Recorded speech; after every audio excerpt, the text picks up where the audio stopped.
Hello and welcome to this special edition of the HoloTube this week with a discussion on the construction of causal and stable hydrodynamics, which is also including fluctuations.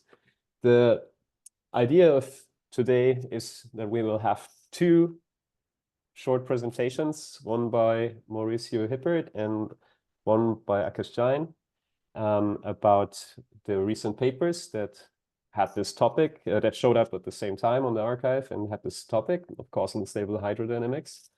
And one major thing I would like to get out of this is to learn about these two different approaches and learn what you guys have done. That's like my major goal, like what's new and what's the advantage and what problems have you cured. So with that in mind, I hand the microphone to Mauricio. Please go ahead and take it away. Okay, thanks. Thank you for organizing this, Matthias. That's very nice. So this is the arXiv number of our paper, and I'm a postdoc at Illinois, and Nicki Mullins is a PhD student there. Worked on this. And Jorge, of course, is a professor. Lorenzo is currently in Nashville as a postdoc too. So just as a brief motivation for this causal and covariantly stable thing. So there's a link between causality and stability in relativistic hydro. So for instance, this is an argument taken from this paper from Lorenzo's. And what happens is that if you have, for instance, some dissipation, right, some dissipative process going on, but you have propagation outside the light cone because of the relativity of simultaneity, if you change the frame of reference, you can have another observer could see the opposite, right? So a small signal anti-dissipating and becoming stronger and stronger. So we can see already from this argument that if one has a causality in dissipation, this gives one instability within relativity. I would also like to stress that causality could be seen as a symmetry, right? At least a Lorentz symmetry of the microscopic theory. So what we would like to do is to find some effective theory that is stable and causal and has all these nice properties. So the way we have done this also comes from the work of Lorenzo and collaborators here. And it's based on this information current formalism. And in this formalism, what happens is that we write the equilibrium probability distribution as the exponential of minus the integral over a hypersurface of this information current. And one demands that this information current contracted with any path-directed time-like vector gives something that's greater or equal to zero.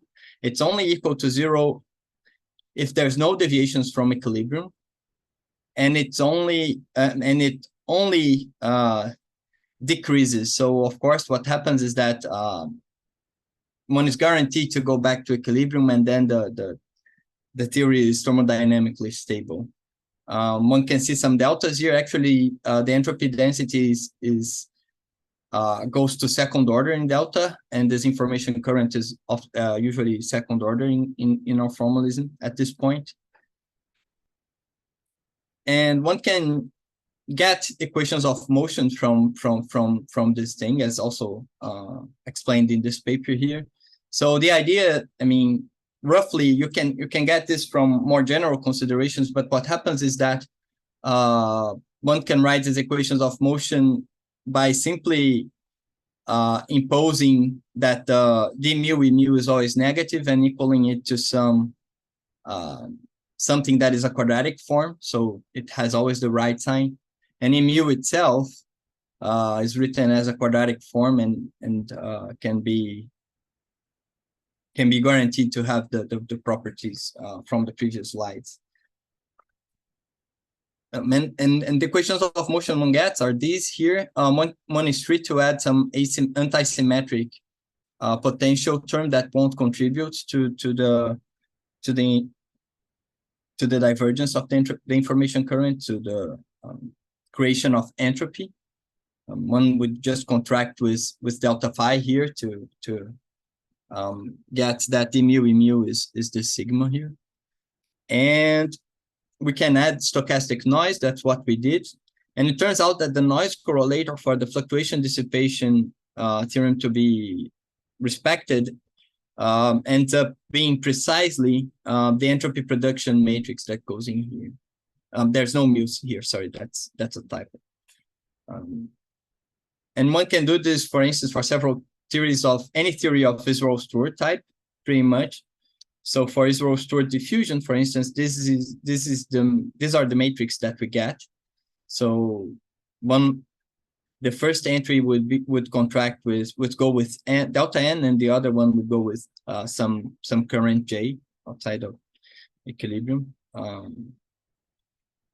And we can actually do some MSR action with this, find a path integral, and let me just go directly to the point. So here I just left the noise correlator free. And if you get this action, so one might wonder if it has some KMS symmetry, which is something that I'm sure Akash will discuss. So I'm already going over time, but the idea is that the thing that is related to that here is our version of this microscopic Z2 symmetry we get from detailed balance. So the idea is that if we relate to the probabilities of going from some macroscopic state A to some macroscopic state B and going back, we can relate these two. And the idea is basically that each microstate on state A will go to some other microstate in some big state A prime. And the probability that we get state B, macroscopic state B, is precisely the size of this intersection here, the microscopic states that will be in this intersection. And one could play the opposite game and do an inverse time evolution on state B to get the state B prime. And again, the probability of getting A from B when going in reverse will be the size of this intersection here. And this gives us this detailed balance condition. Because of the form of the equilibrium probability distribution, we get this integral over a fourth volume here. And we know this is the boundary term we should get from our Z2 symmetry. So when we reverse time and apply the Z2 symmetry, whose effect is supposed to be switching initial and final state, we should get this boundary term. And this is achieved by this transformation here, which does not involve any time derivatives. And it recovers the right fluctuation dissipation relation. We can relate this to Schwinger-Keldysh variables by comparing this to the KMS symmetry. And in fact, if we introduce sources according to this recipe, it works out. And I'll just leave my conclusions as I already went way over time. No, thanks.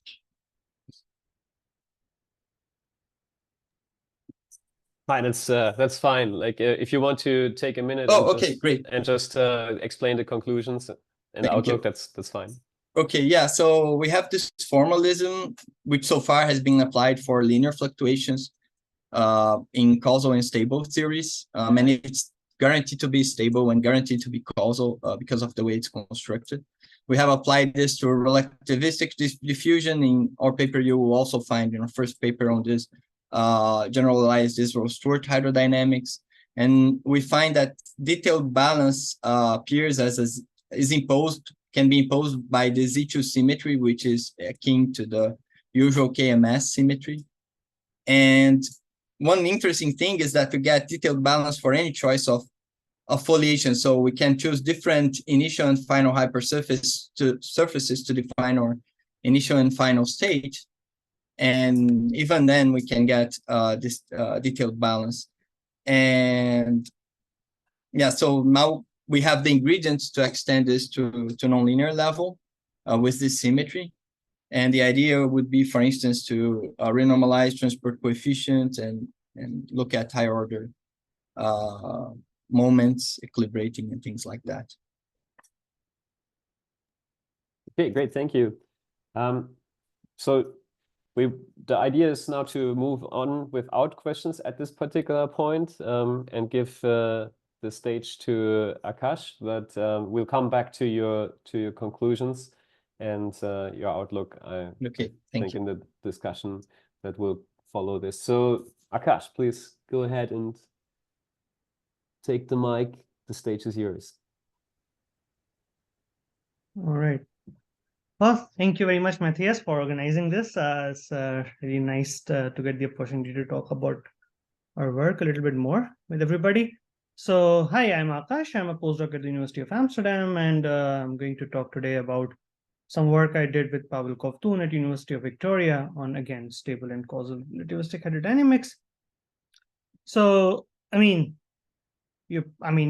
been given 5 minutes, and rather than trying to convince you of the details of the construction, let me really use this platform as an advertisement for the general lesson that I'll want you to take away from this, which will be that Schwinger-Keldysh hydrodynamics is a quote-unquote better way to what we usually do when we talk about hydrodynamics. And there are a couple of reasons for this. Of course, I'll have to define what I mean by Schwinger-Keldysh hydrodynamics, but you probably have heard the word here and there. So first of all, it's an effective action / path integral description, which already is kind of nice because most of us are theorists, and we kind of, you probably don't need convincing why effective field theories are a good way to construct mathematical models for the systems we see around us. In particular, it's a clean way to implement symmetries of your system, of the low energy effective theory, without having to make certain ad hoc assumptions. It allows you to systematically include stochastic noise, which allows you to sort of go outside the usual regime of applicability of hydrodynamics. For instance, describe critical points, hopefully describe critical points, and things like active matter, which is supposed to be out of equilibrium thermal systems. Now, the usual requirements that you typically put in hydrodynamics, like the second law of thermodynamics, Onsager relations, fluctuation dissipation theorems, this is something that you don't need to put in by hand in these formalism, in Schwinger-Keldysh formalism, which is again nice. It allows you to extend the applicability of hydrodynamics. Again, I'll say a few words about those. And finally, there are also connections to some other exotic things like quantum chaos, which I will have nothing to talk about today. But today's discussion is mostly about how stability and causality issues are circumvented in this new formalism of hydrodynamics, which typically show up in relativistic hydrodynamics, the same things that Mauricio was just talking about. All right, so along the way, I have 2 papers with Pavel on this by now, and along the way, we've learned like a couple of lessons which I wanted to sort of summarize in a slide. The first lesson is that low energy description of a fluid, whether you take it to be classical or something like MSR that Mauricio was talking about, is typically not a consistent or not a complete characterization of your low energy effective theory. In particular, the classical constitutive relations are not sufficient to describe your low energy physics. Typically, there are other new stochastic transport coefficients that show up, which are going to sort of contaminate your usual results. Second lesson that I've learned is that typically, when you do an MSR kind of formalism, you typically impose the 2-point fluctuation dissipation theorem, which is to say that the symmetric correlator is proportional to retarded correlator. And it turns out that it's not really typically sufficient. It does not guarantee that fluctuation dissipation theorem is going to be or consistently imposed at higher orders. Is something we had to keep in mind. Also, not all stable and causal formalisms of hydrodynamics are created equal. So MIS, which is age-old formalism for doing stable and causal hydro, turns out to be quite nice. Whereas the newer BDNK formalism that has been recently proposed, turns out it has some problems which cannot be reconciled with stochastic fluctuations. And finally, there's probably a more theoretical note for people who might be interested, that if you start doing UV regularizations of hydrodynamics in the same sense that MIS or BDNK does, you realize that the effective theories have simultaneously more than one KMS symmetries, something that Mauricio was talking about. Anyway, so just to summarize a little bit in regards to today's discussion, the classical hydrodynamics is typically some sort of conservation law where you have a certain current which you can couple to some background fields, and then this conservation law can sort of be associated with some gauge symmetry of your background fields, usual stuff. But you have to sort of supply these constitutive relations, supply this conservation equation with some sort of constitutive relations which tell you how the flux or the current that you might be interested in, the conserved current, U1 current in this case, is related to your density, or rather the associated chemical potential and its derivatives in the background fields. What this allows you to do to sort of give you some initial, if I give you some initial conditions at some initial time slice, I would hope that I can sort of evolve these equations in the presence of some background fields and tell you the density at some later time. So the constitutive relations are not really independent. There is a certain KMS condition that comes from the second law in the classical formalism of hydrodynamics, which tells you that these two coefficients have to be the same. Also, there is a positivity condition which tells you that conductivity cannot be negative. And what you can do with this, one of the things that you can do with this is you can compute retarded correlation functions, which are essentially take this J, find its on-shell value, and then take multiple variational derivatives with respect to background fields. Now, Schwinger-Keldysh is essentially promotion of all this thing that I just said to an effective action level. Here is effective action, which you might recognize already from Mauricio's talk a little bit.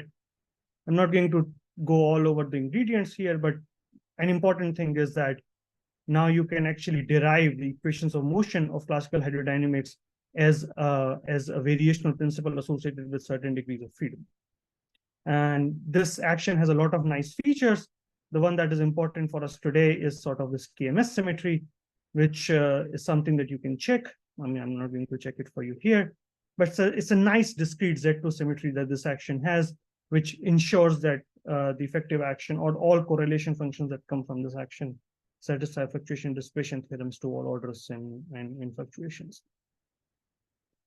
Now, there are stable and causal aspects that Mauricio was talking about. They show up here in the form of the following, that if you talk about a certain two-point function, density 2-point function retarded in symmetry that you can compute from this setup, you get a typical pole, which if you rather go to a boosted frame of reference is rather bad. It's bad because at some finite boost velocity, you find that there is an unstable pole in the theory, which lies in the upper half plane, which is bad. And there are poles which typically propagate faster than the speed of light. Again, a causality, and you would like to fix this somehow. Two typical methods to fixing this. I mean, one of the more recent ones is the BDNK formalism, which sort of tells you that you're going to add a new term in the density. Okay, I think a mu is missing here. In density, in the current. And what this does is sort of UV regularizes your pole. There's a new scale tau in the pole now. And essentially, now you can see that even though at tau equals to 0, you would have a bad behavior, you can choose a sufficiently large tau, sufficiently large relaxation time, so that both the issues that I alluded to just now sort of washes away. You can also try to do this at the level of effective action, and which is where you run into trouble. Which is where you run into trouble, because what you find is that the natural effective action that you will associate with this using the Schwinger-Keldysh technology will violate one of the conditions, which is the imaginary part of S is not positive anymore, which has very strong consequences. But one of the consequences that it has is that the symmetric two-point function associated with this action is not positive definite, which is a bad thing because symmetric two-point function tells you variance of a random variable, which cannot be negative, I mean, just by the laws of probability. And there's an improved BDNK diffusion that actually showed up in one of the paper of Matthias, Kaminski, and collaborators, where you sort of just kill the problematic term, which would give imaginary part. And turns out this effective action, which you would just normally pull out of the hat, actually well. But if you inspect it further, what you find is that this effective action does everything that you want to do. In particular, it satisfies the 2-point fluctuation dissipation theorem, but the 3-point FDT is violated if you generically take this action too seriously with non-constant conductivity. we can talk more about that if you want. And finally, I just want to say that what does work is the Maxwell-Cataneo model of diffusion.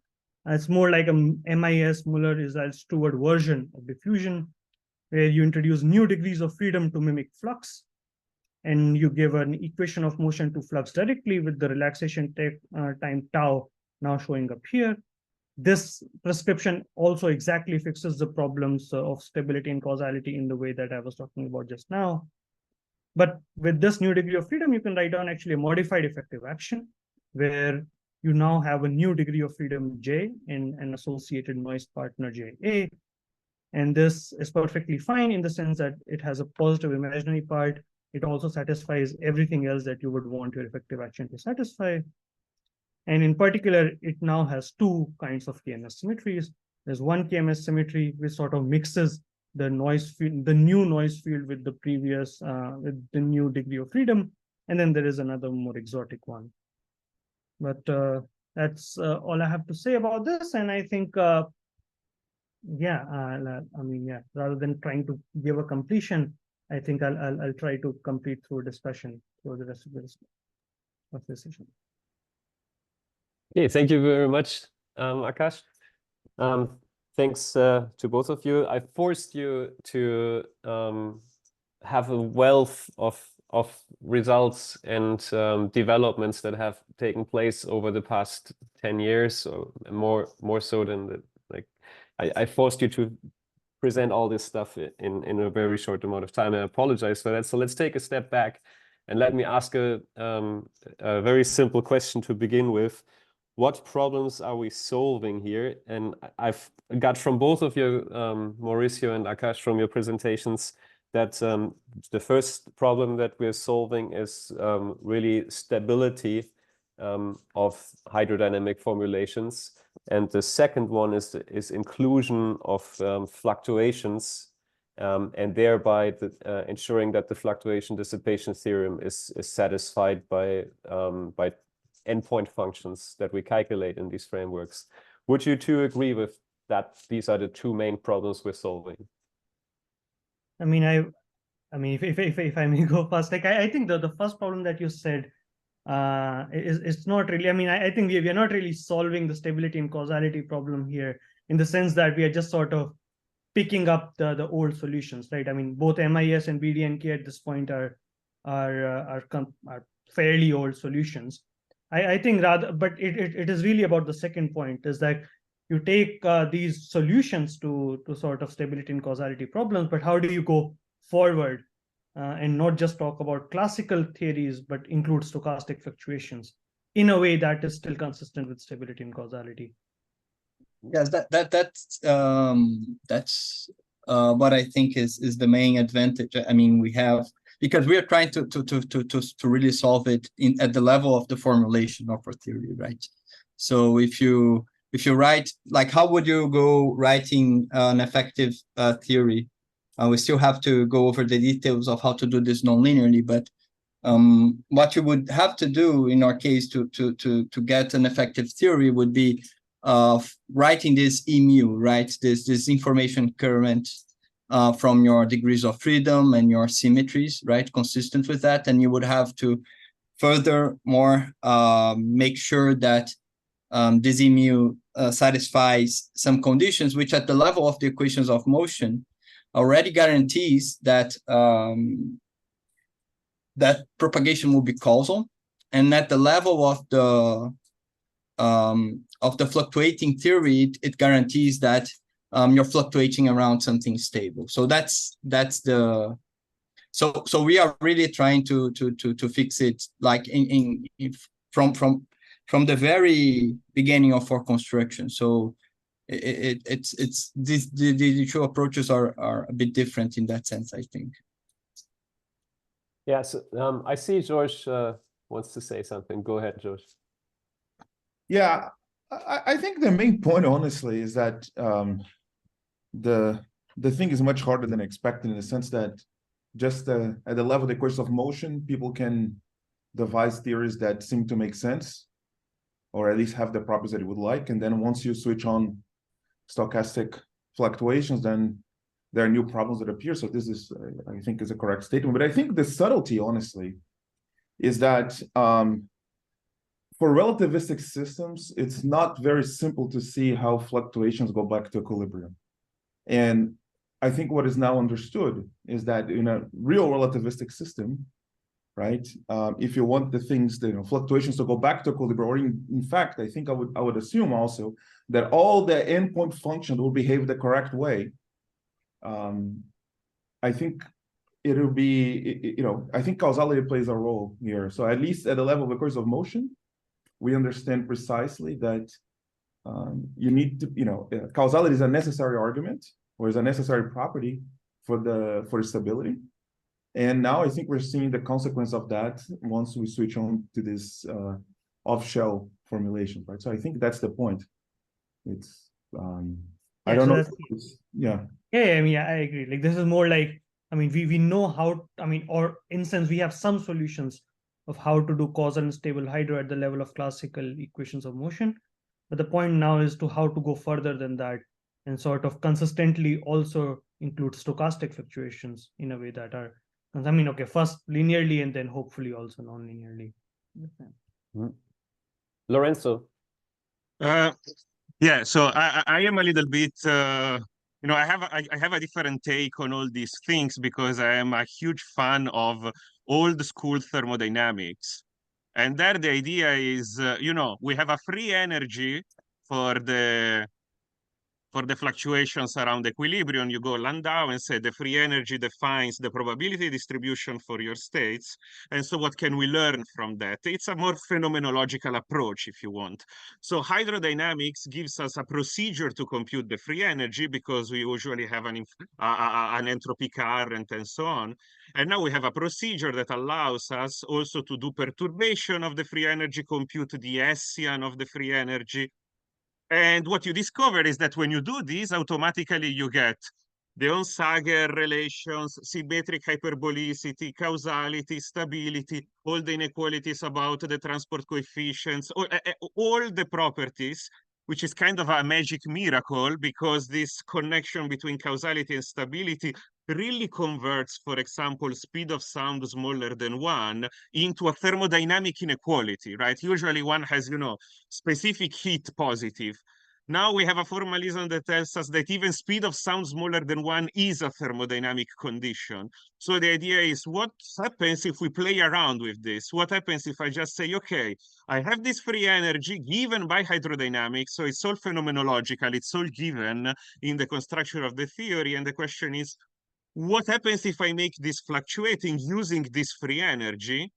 And we get all the formulas of the correlators automatically. In this sense, for example, I wouldn't consider this, as a competing framework with respect to the one of Akash and Pavel. For us, it's just, old school thermodynamics promoted to relativity and see what happens at the phenomenological level, while they are working more, approaching directly from microphysics. And the hope would be that at some point there is the meeting of the two frameworks in the global picture, right? So this is my take on the story. How thermodynamics for us governs causality and stability that then meets the more microscopic approach. So this is why I like this idea of having this interaction now, and this is my personal global take on the story.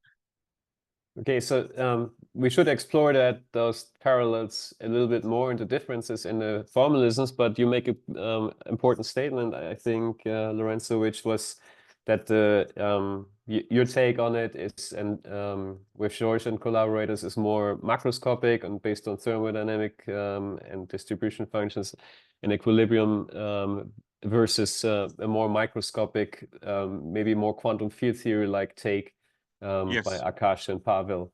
And I wouldn't call it microscopic. I mean, just to clarify, of course, I agree with everything that's said, but yeah, it's a more model-based approach where you sort of write down a model rather than directly working with observables. Of course, this is the same kind of phenomenology where that you would say, like, okay, there is a way in which Schwinger-Keldysh reproduces the second law, but the macroscopic fundamental thing is the second law. Right. So, if you come from the macroscopic approach, you can derive certain transport coefficients imposing the second law. In the Schwinger-Keldysh approach, you demand some positivity of the partition function in some contour or whatnot. And but yeah, I mean, it's still like not microscopic in the sense that you're not really writing down model of fermions or bosons and like sort of try to derive it that way. I mean, it is still effective field theory, but effective field theory, I mean, in some sense, made a little bit more, if you will, microscopic through some effective field theory model, rather than working with the observables at the level of current algebra directly. Jorge, you for the next with. Oh, thanks. That's, I really want to ask, I mean, I think you have a lot of these scenario, fluctuations, but of course, the second law of thermodynamics. There are some subtleties here. If you go at the scale of microscopic degrees of freedom, which is also where fluctuations are important, if you have thermalization, a non-integrable system, you don't expect stability. You expect a maximum amount of instability, in fact. I mean, you know, this is Kinchin's statistical mechanics. Everything is unstable and you have Poincaré's recurrence relations and whatever. Then when you sort of coarse grain, and the instabilities, if you want, create sound waves, but then the viscosity makes these sound waves dissipate and the system has to be stable. Likewise, when you go to microscopic scales, you should have a certain probability for the second law of thermodynamics to be broken, the second law of thermodynamics to occasionally break. On average, of course, it has to hold, but at short scales, when things are unstable, they should also break. So stability and causality criteria should emerge at the infrared, but they should be violated when you go to the ultraviolet degree of freedom. Stability, causality, and the second law of thermodynamics. And likewise, sorry, causality, I forgot to say about causality. If you have a fluctuating theory, one has to be really careful what one means by causality. If you have, in a quantum field theory, every space-like point is correlated to every other space-like point. Causality is the no signaling condition. You make a forward correlation and a backward correlation, and you make sure that you cannot signal outside of the light cone. That's what causality is. So if you have statistical fluctuations, you could have something that appears unstable, but it's actually, unless you check something like not signaling, it could be perfectly stable. It could just be a fluctuation at two different points. There is a probability of this happening.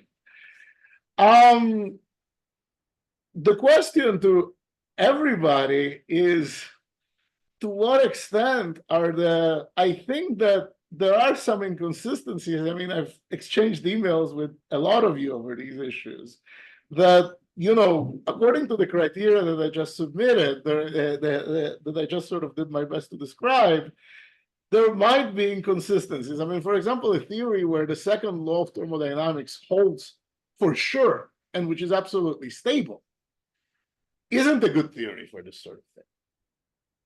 Should only hold with, as you look at correlations and you look at entropy currents at larger time intervals, the probability that the second law, that the entropy increases, should asymptotically go to 1, but it should never be 1.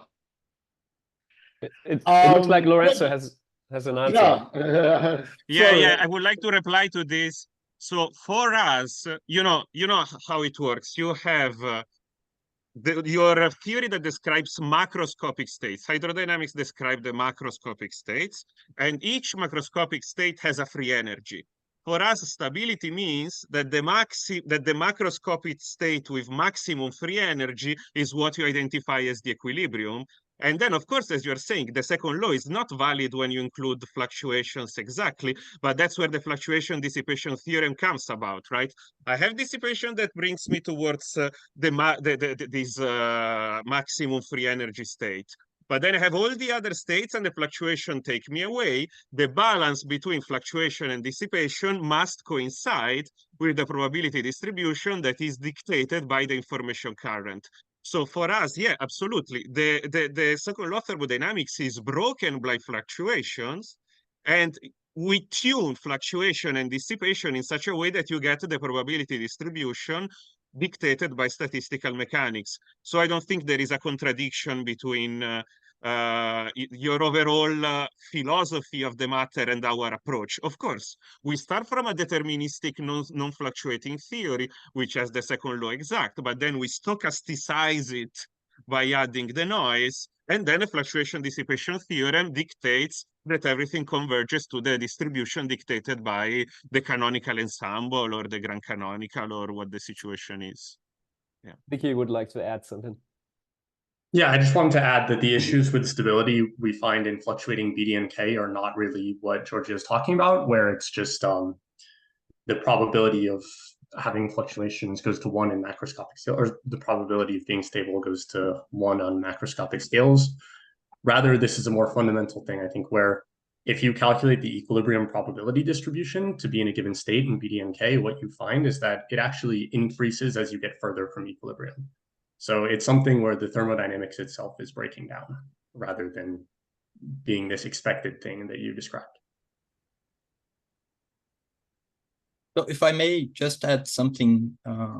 So Giorgio, the fact that, as Lorenzo put it, I mean, of course, not only it's you have violations by fluctuations, right, of the second law, but these are precisely what fixed by this detailed balance condition, right, which is related to this Crookes theorem you have used in your work. And it's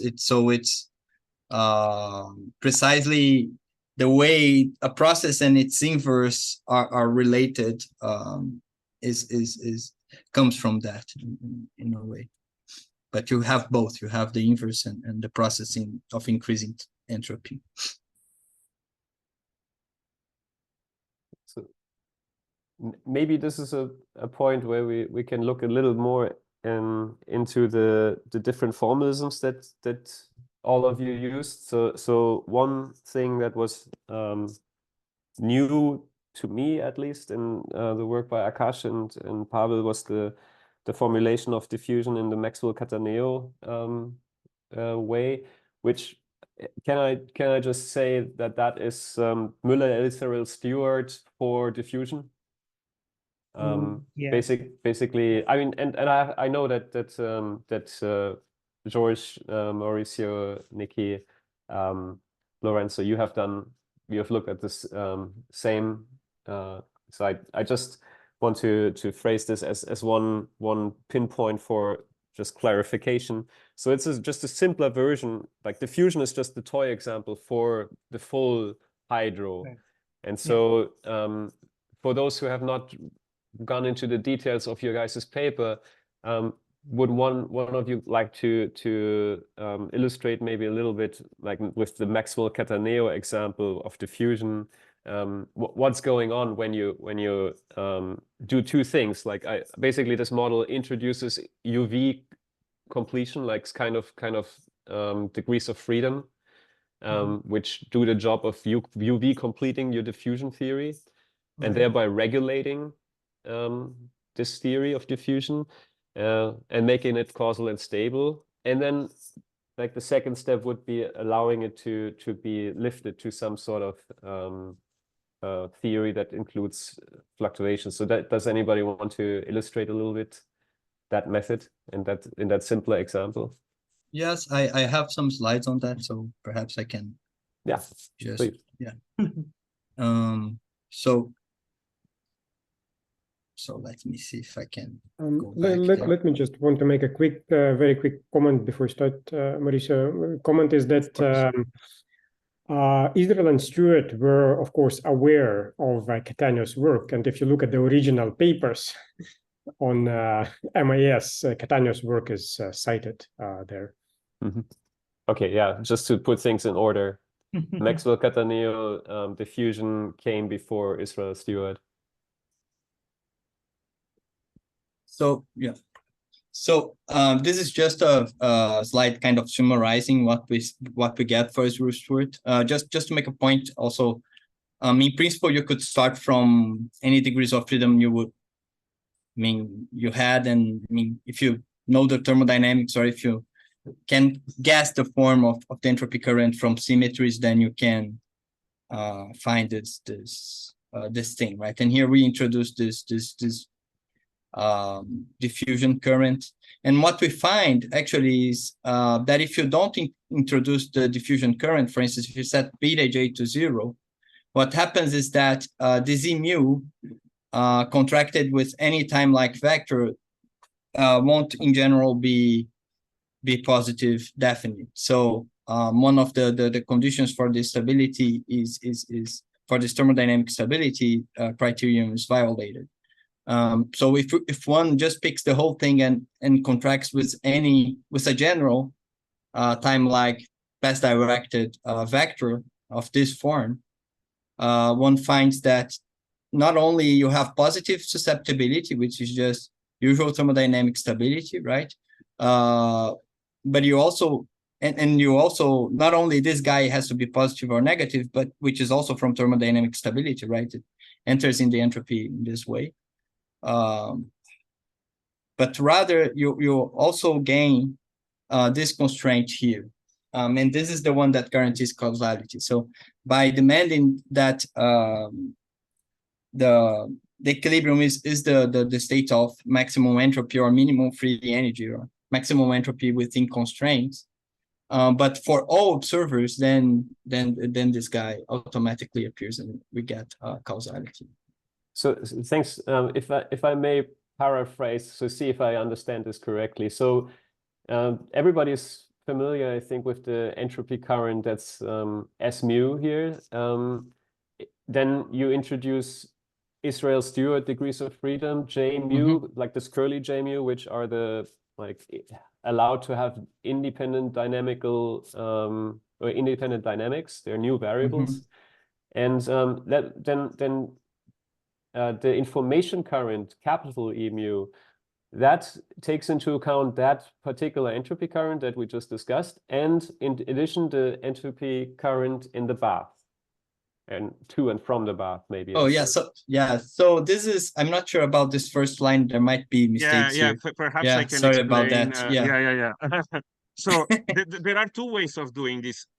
If you think that you are in the microcanonical ensemble, then you are constraining the value, for example, of the total charge, right? So you are saying, I have a total number of particles and my fluctuations need to conserve that because I am isolated.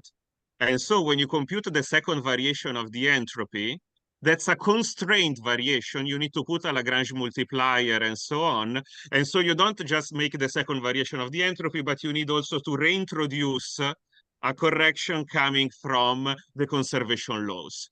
The other option, which is mathematically equivalent, is just quicker and more intuitive, is to say, okay, I'm not in the microcanonical ensemble, I am in the grand canonical ensemble. So I have a coupling with a bath. And so now I make arbitrary variations, but the changes in charge are compensated by changes in the bath. And all of that just tells you that when you do the second variation of the entropy current, you have also a counterbalancing counterbalancing variation of the charges. And all of this leads to a positive definite quadratic form. And basically you get the free energy. Instead of doing the variation of the entropy, you're doing the variation of the free energy. But yes, it is what you said. You do the second variation of the entropy current, but accounting for the conservation laws. So either you do the free energy or you put a constraint. And all of that always leads to the same information current, which is this 4 vector that you want to be time-like future directed if you want the entropy to be maximized in all reference frames simultaneously, or the free energy to be minimized in all reference frames simultaneously. That's the idea. So you have made covariant the maximum entropy principle, essentially. And let me just add that this is, exactly the covariant part, and the fact that this guy has to be time-like is the thing that is new, in a sense, in comparison to Landau-Lifshitz, right? Because Landau-Lifshitz does exactly this. And if you go to the fluctuation part, it will be exactly the exponential minus the variation of the free energy, precisely because of these arguments. But of course, it's not relativistic at all. But it's exactly the same idea. So it's driven, but properly generalized, I think, in this way.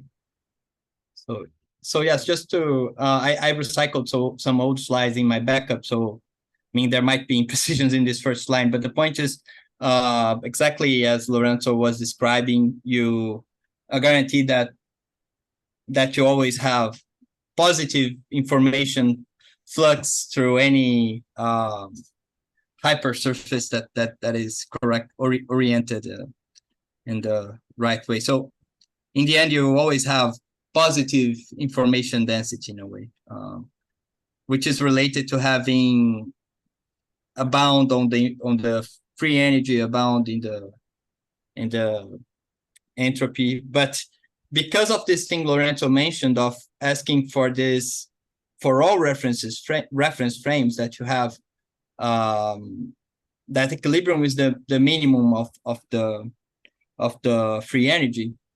You get precisely this sort of condition, and then there's where the connection to causality appears in this particular setup. Lorenzo has made a lot of work showing that in general how in general the two things are connected. But here you can see that you end up being forced to have some relaxation time in your Israel-Stewart description.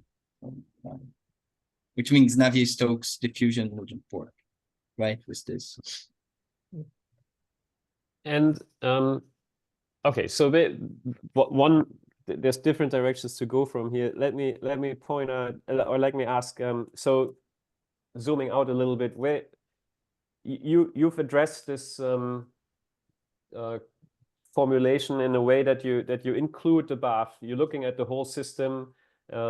Not only at some subsystem that is the dissipative, and then we don't know where that energy goes, but you include where that goes, like you include the bath. Basically, this is what this formulation does, and that allows you a covariant formulation. This is how I understand this part. Maybe it would be interesting now to see.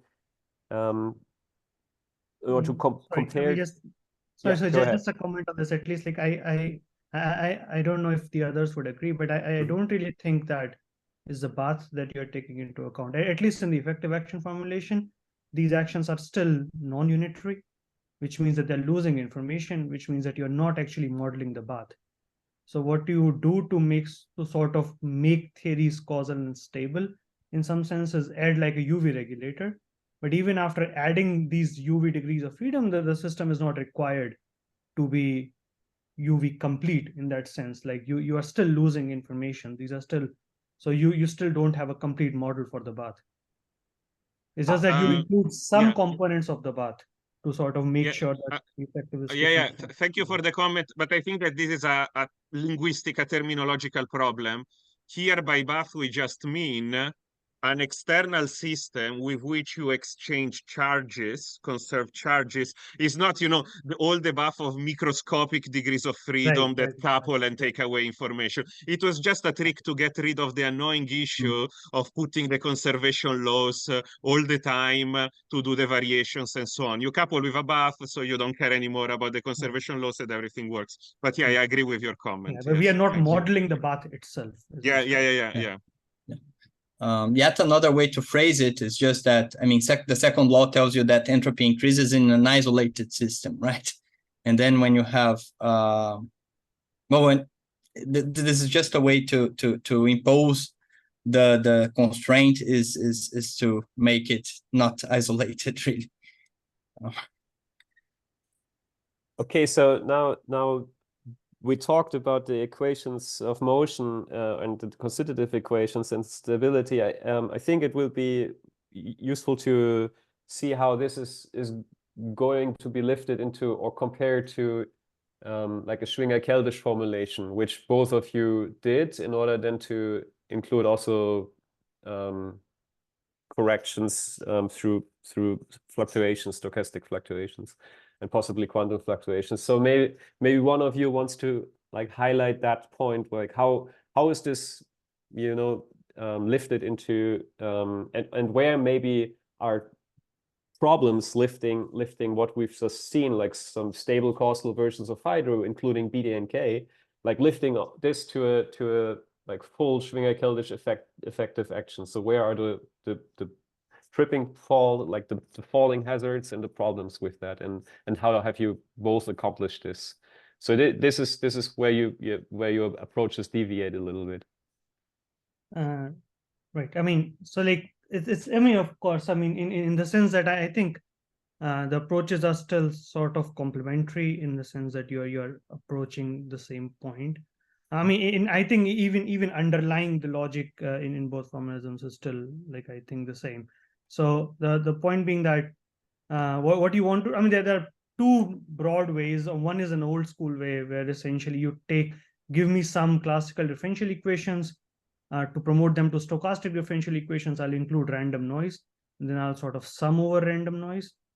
That goes by Martin-Sigia-Rose formalism. Exactly, yeah. The Martin-Sigia-Rose formalism, I mean, even before those guys, like this sort of stochastic differential equations, how to make a system stochastic is sort of a standard prescription. Martin-Sigia-Rose sort of brought that into hydrodynamics, I suppose. But I mean, the idea, but of course, there is a big ambiguity there, is that when you introduce random noise into your classical differential equations and you want to sum them over, what random noise do you include? Right. I mean, in other words, how do you sum over? To sum over something, you need to add like a weight, some sort of probability distribution, which you're going to sum over. And this is where the ambiguity of stochastic or MSR formalism in general comes in, is that describing what that probability distribution is. So, I mean, the MSR gave you like a hands-on prescription for this, is that include some Gaussian noise, which is you sort of just introduce noise to be quadratic and in noise fields, and then sort of compute the 2-point functions from this theory, 2-point retarded and 2-point symmetric functions, and then impose by hand fluctuation dissipation theorem, which in some sense fixes what this noise is for you. And this is typically what you would do, and this is what you could also do for this BDNK or MIS. And specifically for BDNK, what you find is that if you try to do this, there are inconsistencies in the sense that there is no 2-point function. I mean, there is no noise correlator that you can add that will simultaneously reproduce BDNK hydrodynamics and at the same time will be a consistent probability distribution. So the probability distribution in particular to reproduce BDNK hydrodynamics will have to have negative variance, which sorry to just cut in there. So in particular, there's one or a set of transport coefficient. Well, I should not say transport coefficient. Maybe new coefficients in BDNK that are introduced that have to have a certain positivity conditions on them. Right. In order to ensure stability and causality. So the modes that you showed on your slide, like that, are the UV modes that this introduces, like they are causal and stable only if these positivity constraints on one example is lambda is larger or equal 0. But then when you lift this to Schwinger-Keldysh, you find that this lambda needs to be smaller than 0 because otherwise the noise like the weight given to configurations with more noise are more irrelevant, and this is against the whole principle of it being noise, right? So exactly, so they contradict. So once you thanks, maybe show this. So this leads to a contradiction. I think you call it lambda. Is that? I mean, we called it lambda in the paper. Okay, at least on the slide, this is the new coefficient that you're talking about, tau. Yeah. So this is a quote-unquote BDNK coefficient. I mean, there's supposed to be U mu there, as I said, but anyway. And this tau is a new field redefinition of what you mean by like by density. Density, charge so density. I mean, if this coefficient wasn't present, this first term will be n U mu. And in some sense, what I'm going to do is, like, instead of working with n, I'm going to work with a new variable, perform a field redefinition so that this variable becomes this. Right. And do this field redefinition everywhere. So in the end, you get this model. And tau is now a new coefficient that you can get by a field redefinition, but okay, forget about how you got it.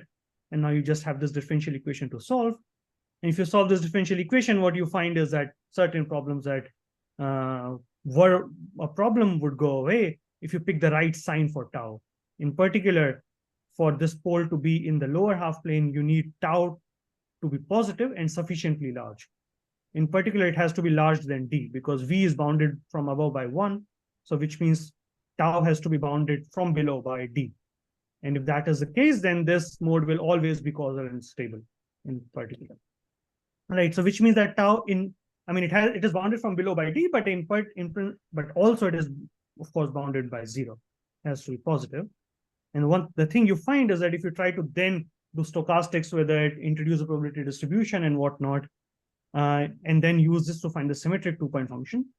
The symmetric 2-point function, as you know, sort of computes the variance of your probability distribution.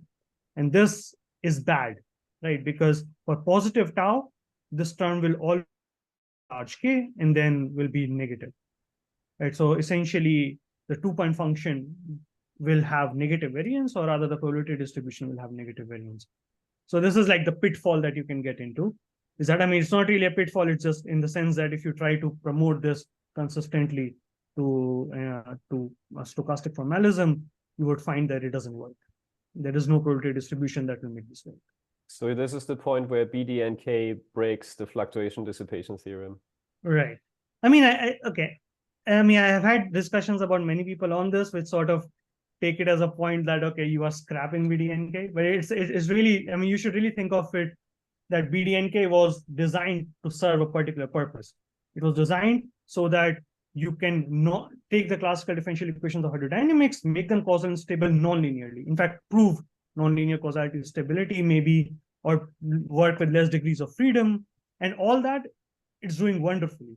What you shouldn't do is sort of take that BDNK seriously, introduce background sources, and then compute correlation functions. Because as soon as you do that, you have a retarded correlation function, which is this. You impose FDT on that, you get that, and here's your inconsistency.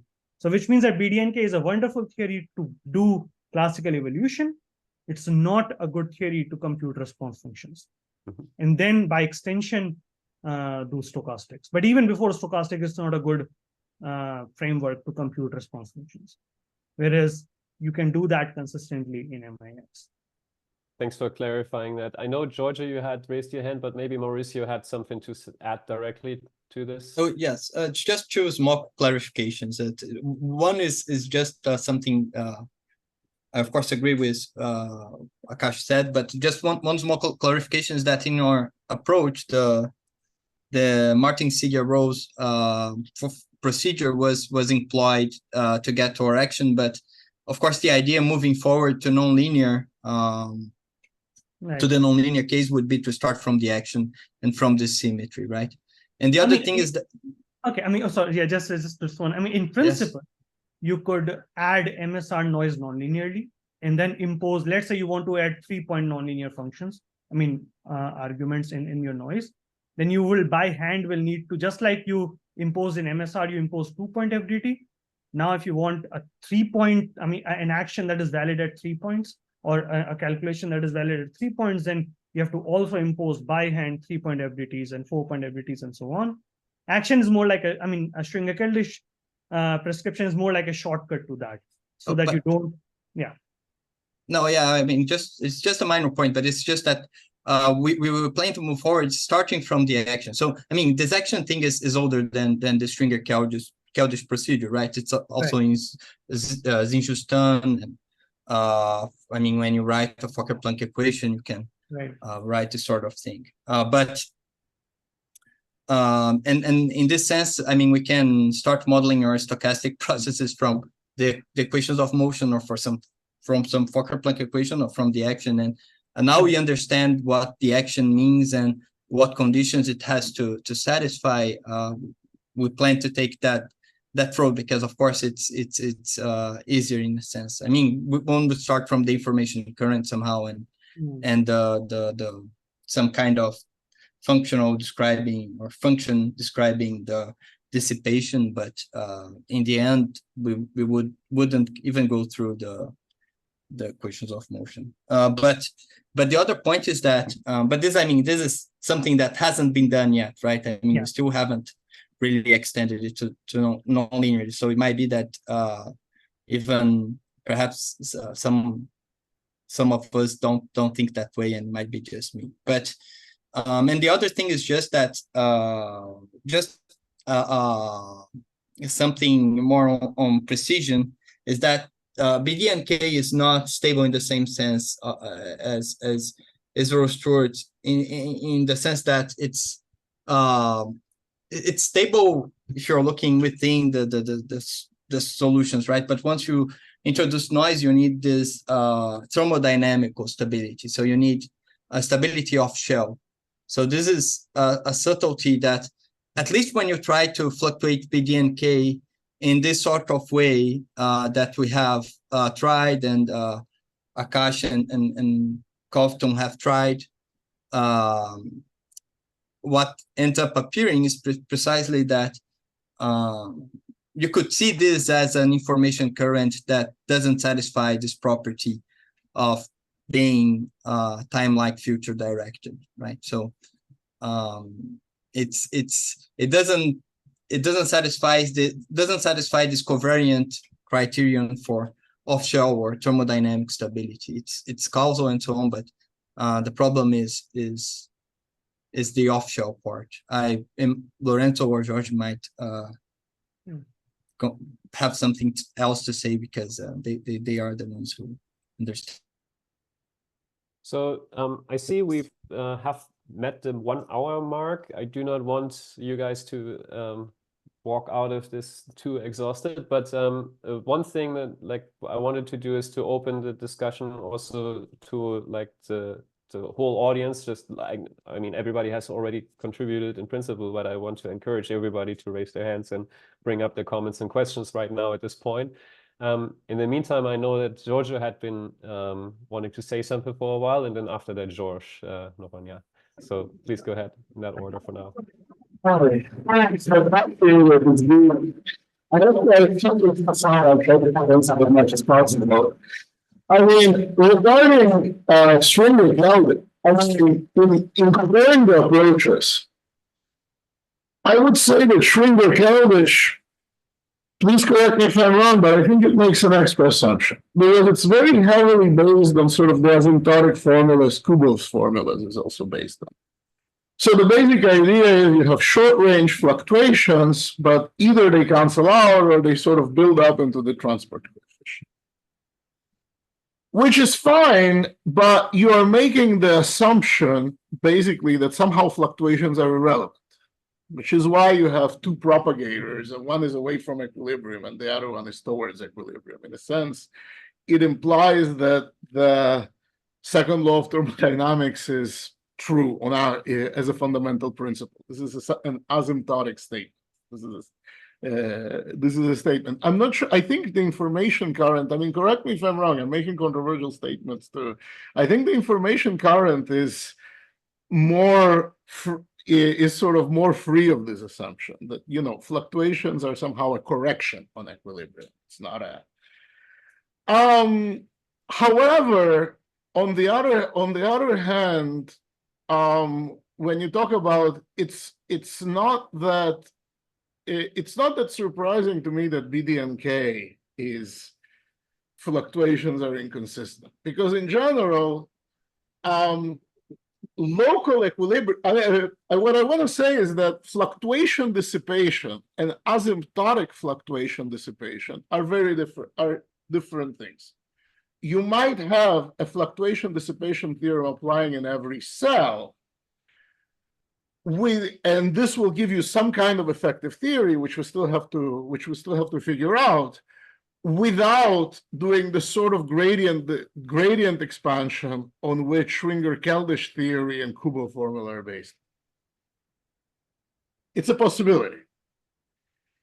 And in fact, it's a possibility which is heavily suggests that this is what we're having is a very theoretical discussion.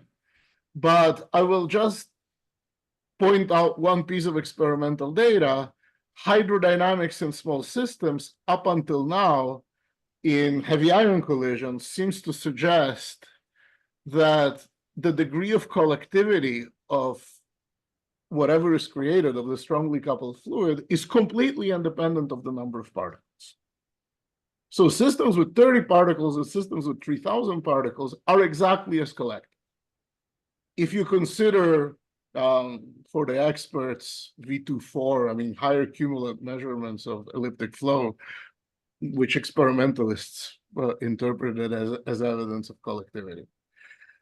So if anyone is doing any approach in which fluctuations diminish collectivity, I mean, sort of the implementation of the sort of linearized fluctuation dissipation theorem where fluctuations bring you out of equilibrium and dissipation brings you back to equilibrium, you're doing theory which is wrong in the sense that it contradicts experimental data, because experimental data seems to find no evidence of smaller systems being less collective, at least in my reading. Thanks for raising these controversial points. Is there, so Jorge, I know you had your hand up earlier. I'm not sure if you will have to address these points or have a different point. Well, after that, okay, so regarding the thing that Jorge said, I mean, it could have very well be that none of these things are actually hydrodynamics, and we are just sort of wasting our time when we try to apply this to heavy ions, but let's not follow that. And that'll be interesting. So I just wanted to mention a few things that I think it'll be useful for the discussion, especially for people that have not really done these calculations. So there are a few things that we learned and some conclusions that I think would be useful, right? So first is that if you have a system that has dissipation, right? So there are a few things that we know very well that to the point that are proven mathematically, right? That if the system has dissipation, then if you're considering a relativistic system with dissipation, the whole sense of dissipation, that things go back to equilibrium, etc., you need the theory to be causal. Okay, so that's number one. So this is at the level of a theorem, is a very general thing, right? Of course, you may not consider relativistic systems. That's your problem. But if you are considering that, then you have to care about this. So that's why some of us are thinking about causality stability in a very deep way. So, but then this has a consequence. The consequence is that the moment that you invent the moment that you have dissipation, then you need causality, because causality is a necessary condition for the stability of this thing, at least around equilibrium. One can make that very formal. That means that if you just think about your modes, your omega as a function of k, right? Something that dissipates, something that has diffusion, for example, because you need causality for this to be stable, that means that your omega of k, when k gets large, is going to look like k again, right? Because of the speed of light and things like that. So that means that there's no function, no polynomial that can describe this, going from like k squared, the typical physics of diffusion, omega going like k squared, to omega going to k. So there must be some complicated function. In general, a function that has an infinite number of terms. So the point is that causality generally requires resummation. What is resummation of gradients here is the introduction of new degrees of freedom. Okay, so BDNK does that. It does the simplest job that you can do. It introduces these UV degrees of freedom to make sure that you get all of this physics of the classical equations of motion right. And it does. And it does it in a very systematic way. You can put every single term, you can discuss all of this. And this program to first order is basically complete, right? One can do this for second order, etc. It was never meant, at least at first, right, to solve these other problems. And it's very interesting that these issues appear, right? Because the thing that we learned, and I think that's the thing that I get from this, is that the UV regulation process that we learned for classical equations of motion is not enough to describe the off-shell physics, right? And we're putting stochastic fluctuation or something like this, or to make it in a path integral. And this, I think, is the main lesson. It's not enough. That method was not enough. Then you go to Israel-Stewart, right? Which is derived from different ways. People define this in so many different ways. And it turns out that theory, you can actually create something that at least at the linear level, and then if you follow what Akash and Pavel did, you can generalize this. And it looks like it gives a consistent theory that could be causal and stable at the level of equations of motion and also beyond, right? Again, I don't think Israel-Stewart or anybody else knew about this, so these things are new, right? So the message is classical equations of motion not enough to guarantee everything else, and there's a lot of new stuff going on in topics that are old but somehow very deep still, right? So I guess that's what I want to say. Mm-hmm. Yeah, that's an important point to take a step back and see what we've learned. It seems like Lorenzo immediately wanted to add to that list. Yeah, thank you. No, okay, many things have been said till this point. So I just would like to make a couple of comments. I agree with everything that Jorge just said, of course, about this necessity of causality to do everything. And I would like to add something about the problems with making BDNK stochastic. So BDNK was designed to fit the deterministic evolution, right? You get these modes that don't behave nicely, so then you know, may redefine the fields in a way to get the deterministic equations right. But the problem is that BDNK doesn't come with a natural entropy current with the properties that that you want from thermodynamics, in the sense that BDNK breaks a little bit the second law, and it doesn't have the entropy current that you would like. This is not a physical problem, okay? This is not a problem, a conceptual problem of BDNK. It's just the fact that you are sacrificing the second law in the UV to get stability in the UV. So when you try to make the thing stochastic, what happens is that naturally you have all these UV that all of a sudden becomes noisy and stochastic. If you don't have a nice entropy there, then you are going to have an overpopulation of these modes that come just from the fact that you are not addressing the fluctuation. You know, if you interpret the entropy as the law that describes the probability distribution of fluctuation, that's a saddle point. It's not, it doesn't have the structure that you would like to have meaningful fluctuations. So I think this can be fixed by adding further ultraviolet regulators, by fixing these things. So I don't think this is not, that there is no remedy to that. It's just that, you know, you need to think a little bit harder, because you've added regulators to fix the deterministic stuff. Now you need to add the regulators to fix the stochastic part. And we are already thinking about that seriously. And we're already close to a solution, we think. Concerning the comments of Giorgio, well, okay, but are we sure that collectivity equals hydrodynamics? I mean, okay, collectivity means that at some point, you are able to describe the system with differential equations for classical fields, okay? I mean, at some point you say, okay, the stress energy tensor becomes my degree of freedom, but I don't need to have other degrees of freedom besides that. But does this really mean that I have hydrodynamics as we understand it? I'm not sure. That I don't think means that the approach of doing gradient expansion is wrong.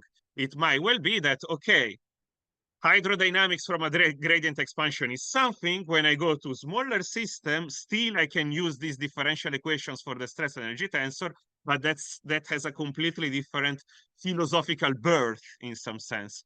That's just speculation. It's just, I don't know, to say that maybe the situation is not as dramatic as Giorgio is putting it, like, you know, gradient expansion is wrong because we still see collectivity. Well, okay, but I don't know if that collectivity is really hydrodynamics as we understand it. Maybe, Pavel, if you're allowed, and then Giorgio might want to say something directly to that.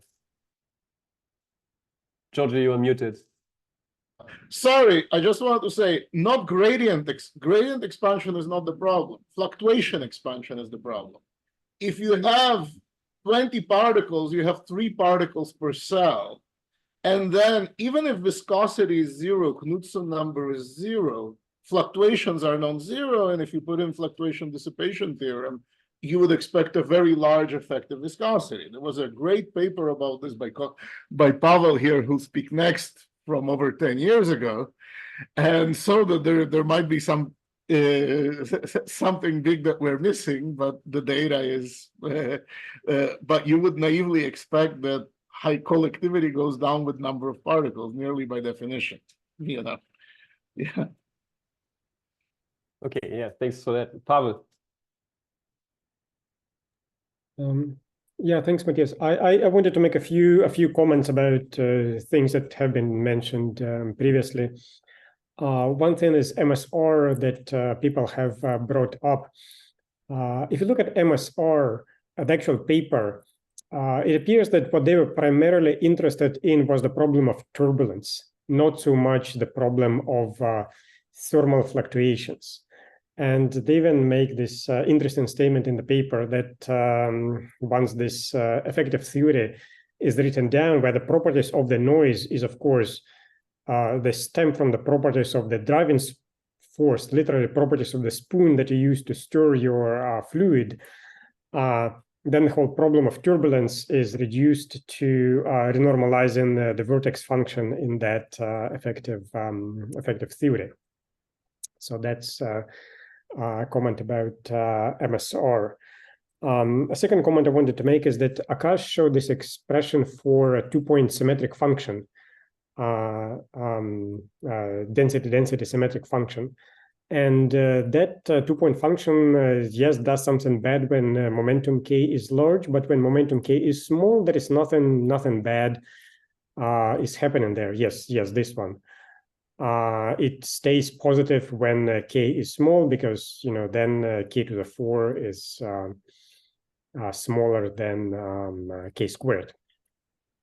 So from the effective field theory point of view, even if we take BDNK and throw in stochastic fluctuations in the Schwinger-Keldysh language into BDNK, it still remains a consistent effective field theory, because all effective field theories, they're supposed to come with a UV cutoff in the path integral.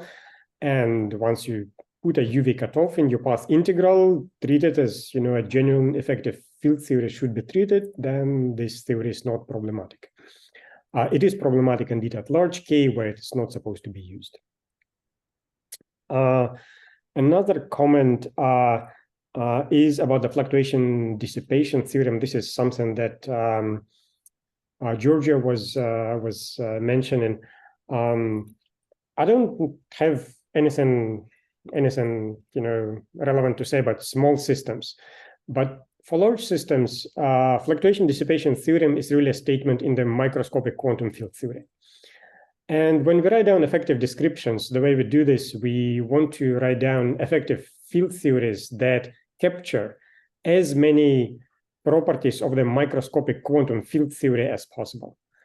And because fluctuation dissipation theorem is really a property of correlation functions in microscopic QFT, regardless of whatever effective language we use, well, the idea is let's use effective language that does capture those fluctuation dissipation theorems. Another comment that I have is, again, related to Giorgio's comment about small fluctuations. Well, if fluctuations are indeed not small, we can imagine a system where fluctuations are indeed very strong. What happens there? Then there may not even be a simple mathematical description in the language that we are normally used to. It's like saying, let's take a quantum field theory, and let's say this quantum field theory is very strongly coupled, and it has some properties and strong quantum fluctuations. Is there a Lagrangian that describes that quantum field theory in sort of, does it have perturbative degrees of freedom? Does it flow to some strongly interacting fixed point? Well, maybe yes, maybe no. In complete generality, who knows? Another comment that I have is about George's comment about frequency as a function of k, that there is no simple function that goes from diffusion at small k to linear function at large k. Yes, agree with everything that George said. One addition is that there is an infinite power series in small momenta when you expand frequency at small momenta, and that series has a finite radius of convergent. So it's a critical value of momentum when that power series will stop converging. And beyond that critical value of momentum, you can argue that the notion of the derivative expansion makes no sense. However, causality is the property at very large momentum. That is, by definition, the discussion of causality is the discussion beyond the validity regime of the infinite order derivative expansion. And my last comment is I wanted to second the comment of George that the fact that classical equations of motion are good does not mean that your stochastic theory is good. This is indeed new. This is important, and this is worth exploring. Yeah. Lorenzo. Thank you, Pavel. Thank you very much, Pavel. I totally agree with everything you said. But I would like to add a comment about what you just said of BDNK, that, at small k, the effective theory is supposed to work. And so this is not a problem. It's a problem only at large k, where anyway you don't trust the theory. I totally agree with that. So I think that this is more a technical issue depending on how you want to use the theory. So if the goal is maybe eventually set up stochastic nonlinear simulations of the evolution of the expansion of the quark gluon plasma, including stochastic fluctuations, that's all nonlinear. You will be working in real space, not in Fourier space. So implementing this cutoff is a problem in general. If instead your goal is just to compute correlation function using standard path integral approaches, then of course you can use these UV cutoff. So the question is always, how are we going to use these things? So I think that here we are trying to work more with the philosophy of generating a framework that allows us to understand better how eventually we will try maybe to put the noise in a consistent way in the simulations, fully nonlinear simulations of the evolution of the quark gluon plasma. If the goal is to understand better, renormalization of the transport coefficients, the effect of fluctuations at a given order, and then you can really work in the K space and do cutoffs, then of course I totally agree with the approach of Pavel. It's just a question of how you want to use these things, in my view. Yeah. Mm-hmm. Yeah, thank you. Important lesson there. Nicki, you have your hand up. Yeah, I have a similar thing. Oh, can you go back to the slide you were just on? Yeah. Oh, the one with the symmetrized function. Yeah, so this is a point, again, about the symmetrized function and cutting it off. So as you said, the symmetrized Green's function does make sense still at low momentum. But I think there's still some subtleties here, because if you look at this effective action, look at the middle term here, you have something that goes with minus I times a quadratic form, right? But then if you look at the generating functional, you'll have e to the is. So this goes to e to the positive something squared instead of Gaussian. And so that means when you try and evaluate path integral, you have something that's not a Gaussian, but instead is diverging. And so of course you can make this a finite thing by implementing some sort of cutoff. But that's still telling you that this is going to contribute the greatest value at the cutoff, right? It'll just keep increasing and increasing until wherever you decide to cut it off. And so that's telling you the high momentum modes are having the greatest contribution here, which is a little bit weird for something fluctuating and is not what you would normally expect. Normally, in this sort of Gaussian theory, you'd expect it to actually be a Gaussian. And in the equilibrium probability distribution, the way we sort of see this issue from our perspective is that if you calculate the information current and use that to get your equilibrium probability distribution, you'll find states that are more probable further from equilibrium. So equilibrium won't be your most probable states. And essentially, if you sort of isolate just the time component of the BA from their perspective, you can always increase this. That's taking you further from equilibrium, but you'll find that this should really be more probable in the thermodynamics. So there's something more subtle going on there. And it makes it kind of non-obvious if we can even trust this symmetrized Green's function at low momentum, at least to me. Yeah.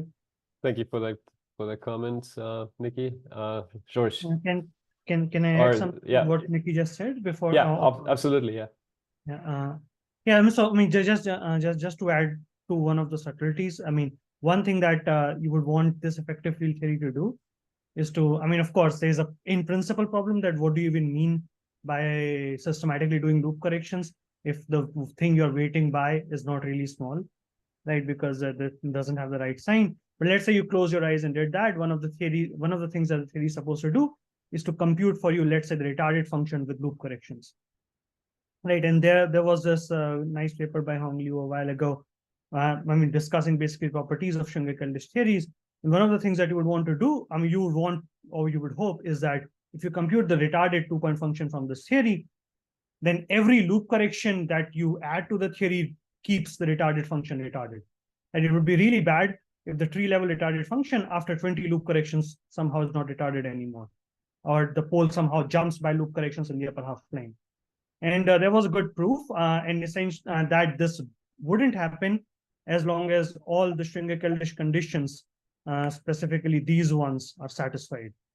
And a very important condition here is, again, imaginary part of s greater than or equal to 0. And if that is not guaranteed, then it can in principle happen that a higher enough loop correction actually brings the pole that used to be stable to an unstable regime via loop corrections. So again, so it could be possible. I mean, so there are like two notions of stability. One is linearized stability, but if you want to do nonlinear stability, you can ask two separate questions. One is fully nonlinear, whether the fully nonlinear two-point functions are stable or not. But another one is perturbative stability, whether after adding more and more loop corrections, the thing remains stable. And BDNK will fail that.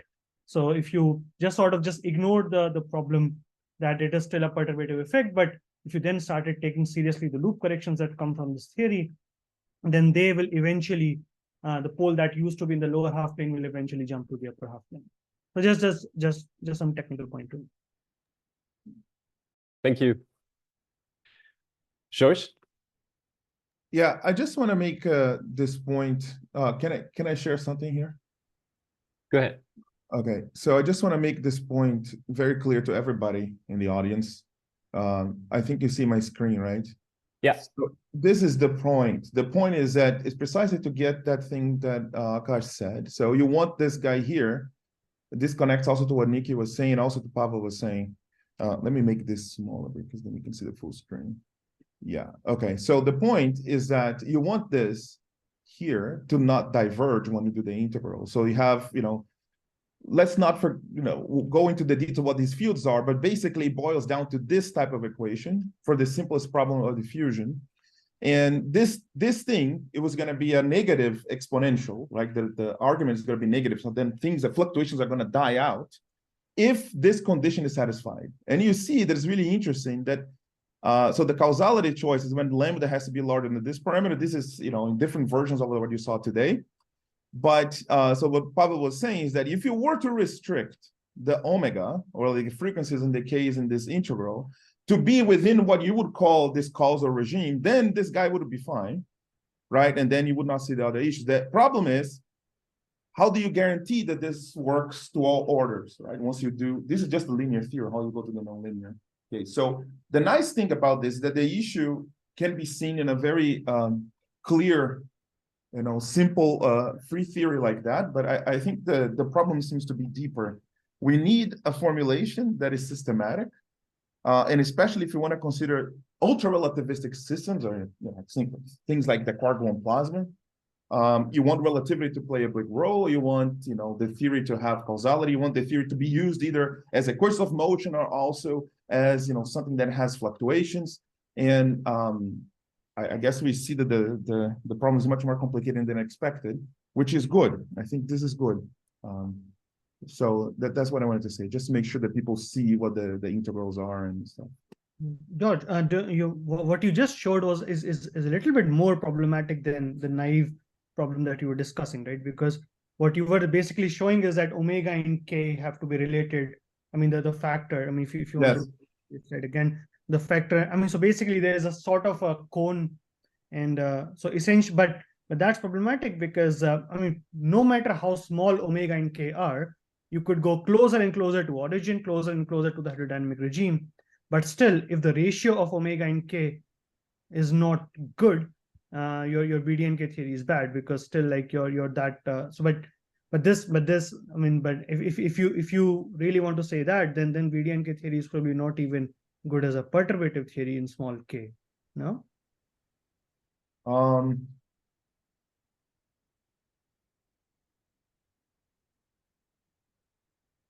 I'm not sure. I have to think about what you're saying. It is, I mean, okay, so let me state the thing. This is a fact. Whatever happened to this integral is a fact.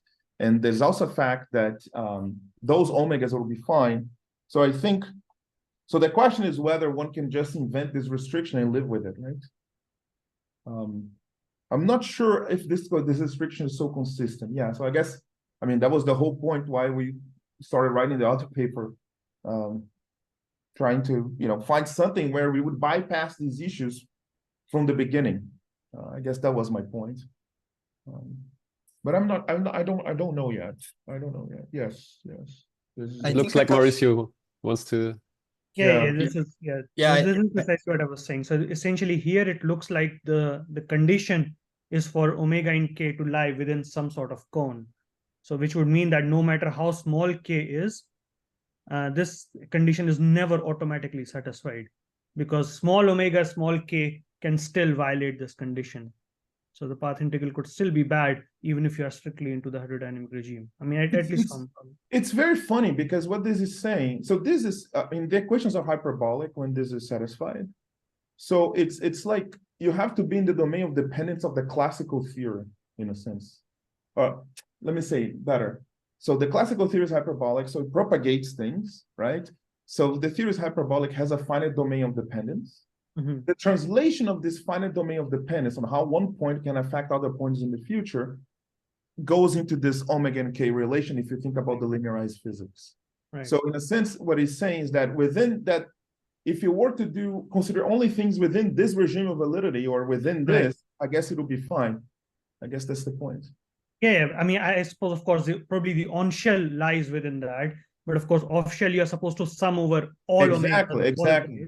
Exactly. So it's just and, saying that this is a non-shell criterion. This is exactly a non-shell criterion that so this is in some sense weaker than the 2-point thing that I was showing. The 2-point thing, the 2-point symmetry, the variance only goes bad at 4th power of k. But this argument, I mean, this property of the IS having the wrong sign is really an spot-on thing even for small k, because omega in k, you are supposed to sum over all omega in all k off shell, not necessarily related by the on-shell condition. And then you see that if k, for instance, goes to 0 before omega goes to 0, and you perform this path integral over noise, then you're going to get bad contributions. I think what that was Pavel was trying to say before is that these fields, they don't in principle have support on all omegas and k's. Right.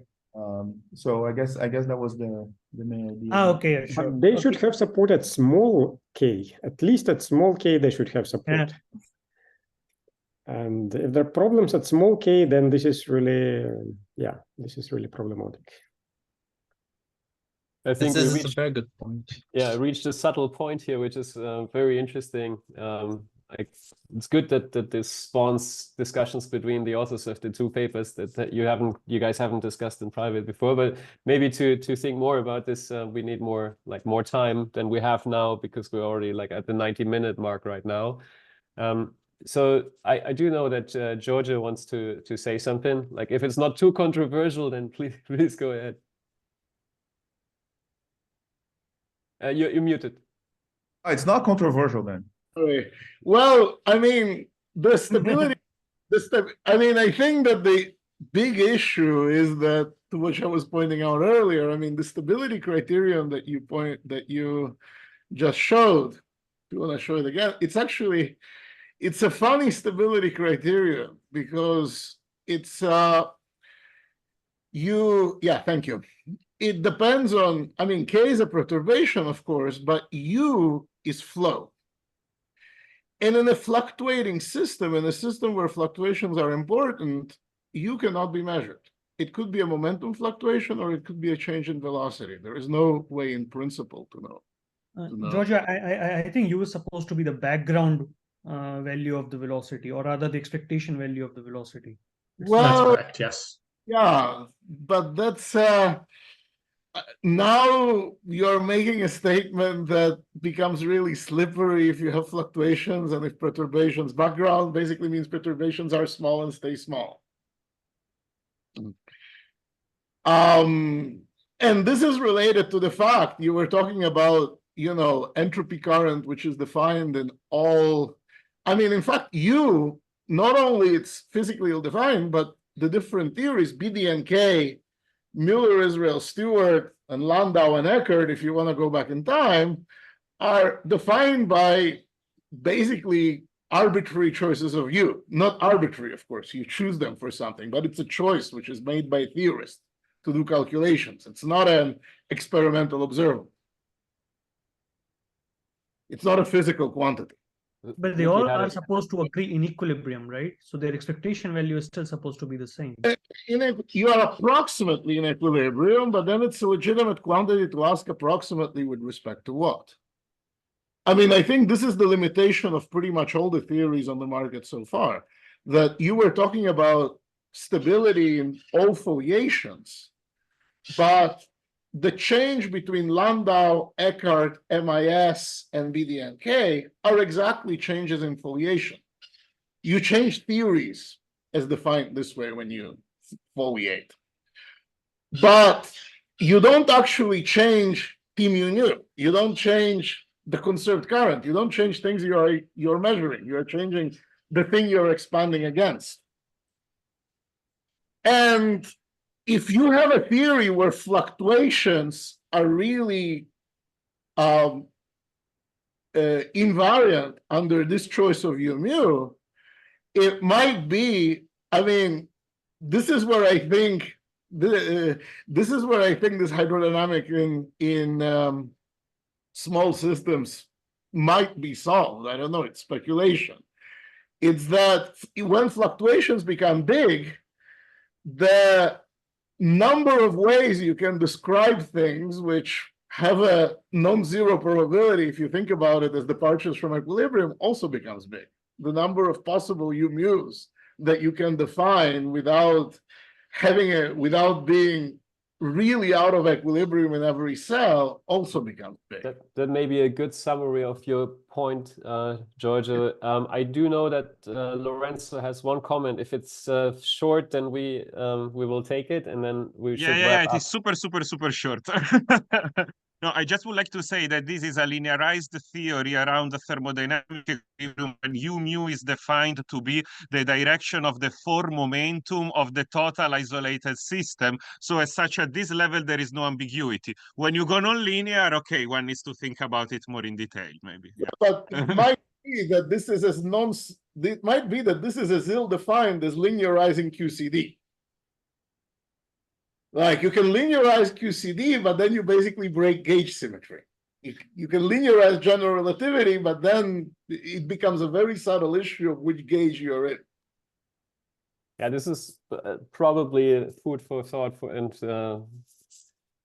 you should hash this out amongst yourself. Right now, I would like to conclude this discussion because we've been on for over 90 minutes. So thank you all for your stamina. Thank you all for your time and your contributions. You have helped me achieve my goal, learning about what was the problem or what were the problems that we were trying to solve.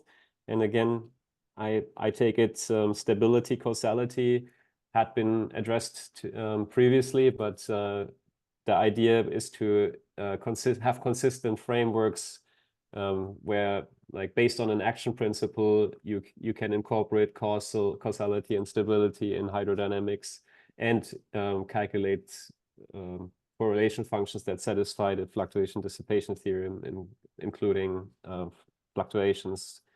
And well, that was achieved in two different ways by the two different groups in the two different papers. So I suppose I can only encourage everybody to read these papers and discuss with you all. Thank you again so much for your time and for contributing and very lively discussions. Tomorrow we have another HoloTube with Andy Lucas. With that, I will stop the recording, and thanks to you all. Have a good rest of your day. Thank you. Thanks, everyone. Thank you. Thank you. Thank Bye-bye. you.